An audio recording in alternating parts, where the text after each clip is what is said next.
কাছে একটা ইনফরমেশন থাকে যে সোনামুড়া থেকে একজন যুবক সে ব্রাউন সুগার বা কোনো কন্ট্রাব্যান্ড আইটেম নিয়ে আমাদের বাগমা এলাকার মধ্যে সে এক্সচেঞ্জ করতে পারে। অ্যাকর্ডিংলি আমরা একটা অপারেশন ওইখানে প্ল্যান করি, যেটার মধ্যে ওসি আরকেপুর শ্রী সঞ্জীব লস্কর, তারপর sub inspector Ajay Debnath of RK Pur PS এবং আমাদের অন্যান্য স্টাফেরাও ছিল।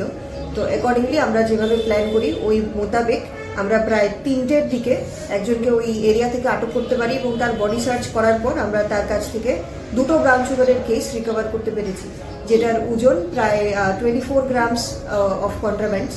আর যাকে আটক করেছি তার নাম হলো ইমান হোসেন, বাবার নাম হারুন মৈশান, তার বাড়ি রাঙামাটি, সোনামুড়া।